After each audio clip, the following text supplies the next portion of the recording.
¿Has escuchado sobre un emperador que, con solo 25 años, lideró la defensa de una de las ciudades más grandes del mundo? Un joven que prefirió el tormento antes que la traición. Hoy no vamos a hablar de un mito, sino de la historia de Cuauhtémoc, el último tlatoani de la gran Tenochtitlan, cuyo nombre significa águila que desciende. Su historia es la de un líder que se forjó en el fuego de la guerra y cuyo legado resuena hasta nuestros días. Para entender a Cuauhtémoc, debemos viajar al corazón del Imperio Mexica, a la majestuosa Tenochtitlan, una metrópoli construida sobre un lago, más grande y poblada que muchas ciudades europeas de su tiempo.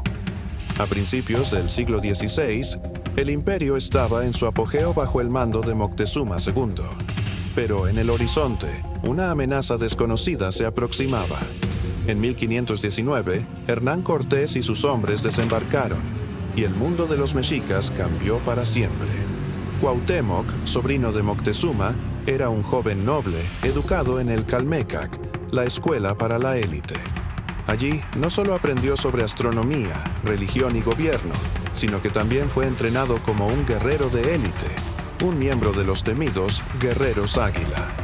Desde joven demostró una valentía y un escepticismo notables hacia los recién llegados, mientras muchos, incluido su tío Moctezuma, dudaban si los españoles eran dioses o simples hombres.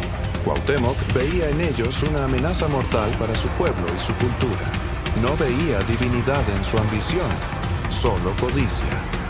Tras la muerte de Moctezuma y el breve y trágico reinado de Cuitláhuac, quien falleció a causa de la viruela, una enfermedad traída por los europeos que diezmó a la población, el destino del imperio recayó sobre los hombros de un joven Cuauhtémoc. Con apenas 25 años, en 1521, fue elegido tlatoani en el momento más oscuro de su nación. Tenochtitlan estaba devastada por la enfermedad y rodeada por un ejército formidable compuesto no solo por españoles, sino por miles de guerreros de pueblos indígenas rivales como los tlaxcaltecas, que vieron en la alianza con Cortés una oportunidad para liberarse del dominio mexica. ¿Qué harías tú en su lugar? ¿Negociar la rendición para salvar tu vida o luchar hasta el final por todo lo que conoces y amas? Cuauhtémoc no dudó. Su respuesta fue un grito de guerra que unió a una ciudad desesperada. Organizó la defensa con una genialidad táctica impresionante. Fortificó la ciudad, destruyó los puentes de las calzadas para dificultar el avance de la caballería española y utilizó canoas para lanzar ataques sorpresa contra los bergantines que Cortés había construido para controlar el lago de Texcoco. Durante 93 días, Tenochtitlan resistió un asedio brutal. La comida y el agua dulce escaseaban, pero el espíritu de lucha, avivado por su joven líder, no se quebrantaba. Cuauhtémoc estaba en todas partes, arengando a sus tropas, liderando contraataques, convirtiéndose en el símbolo viviente de la resistencia. Sus palabras eran como fuego, recordándoles a sus guerreros que luchaban por sus dioses, sus familias y el legado de sus ancestros. Cada calle, cada canal, se convirtió en un campo de batalla. Pero la superioridad tecnológica de los españoles, sus alianzas estratégicas y la devastadora epidemia de viruela inclinaron la balanza de forma irreversible. La defensa de Tenochtitlan, aunque heroica, estaba condenada.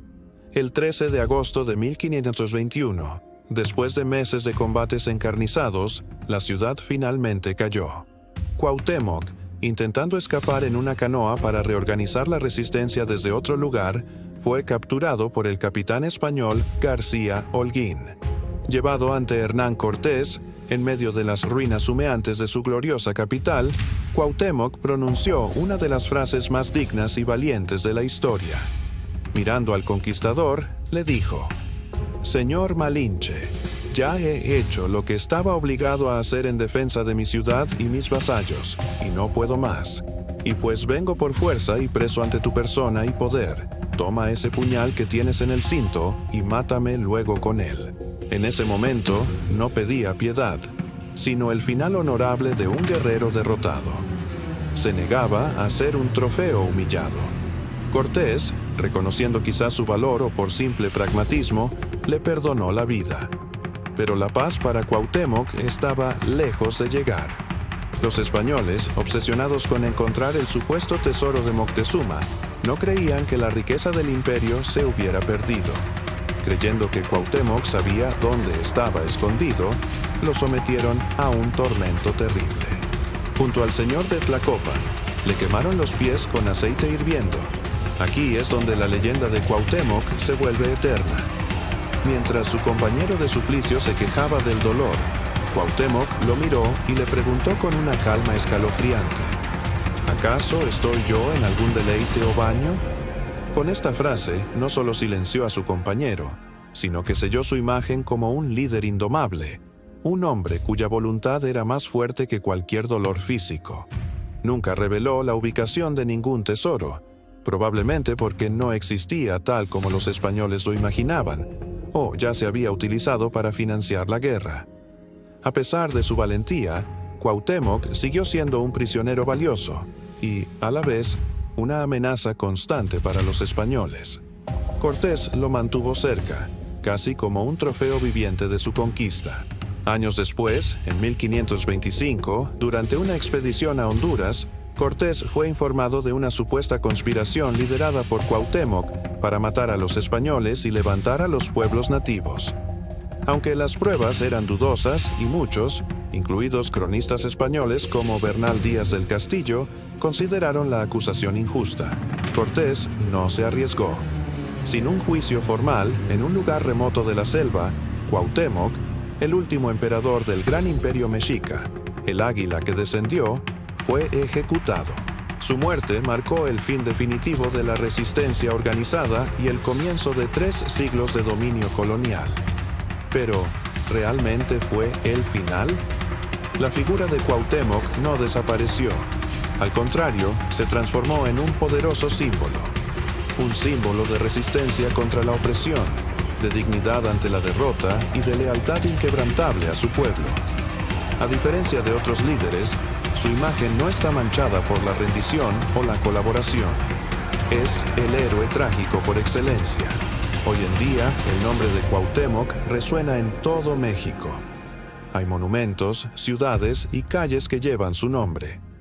Es el único emperador azteca honrado con una estatua monumental en el Paseo de la Reforma, una de las avenidas más importantes de la Ciudad de México. Se ha convertido en un ícono de la identidad nacional, un recordatorio de las raíces indígenas y del espíritu de lucha que define a México. La historia de Cuauhtémoc nos hace preguntarnos: ¿qué define a un verdadero líder? ¿La victoria en la batalla o la dignidad en la adversidad? Líderes a lo largo de la historia han enfrentado dilemas similares, momentos en los que sus decisiones no solo definen su propio destino, sino el de toda una nación. La historia de Cuauhtémoc nos enseña que incluso en la derrota más absoluta, se puede sembrar una semilla de inspiración que florecerá generaciones después. Su legado no es una historia de lo que se perdió, sino de lo que perdura. El coraje, el honor y la resistencia del espíritu humano frente a lo imposible. Él es el águila que, aunque cayó, nos enseñó a todos a volar más alto. ¿Qué piensas tú sobre la figura de Cuauhtémoc? ¿Crees que su sacrificio fue en vano o fue la base para la identidad de una nueva nación? Déjame tu opinión en los comentarios. Me encantaría leer lo que piensas. La historia la escribimos entre todos. Si te ha gustado este viaje al pasado y quieres descubrir más historias de héroes que desafiaron al destino, no olvides darle like a este video y suscribirte al canal. Activa la campanita para no perderte ninguna de nuestras próximas aventuras históricas. Gracias por acompañarme hoy. Nos vemos en el próximo video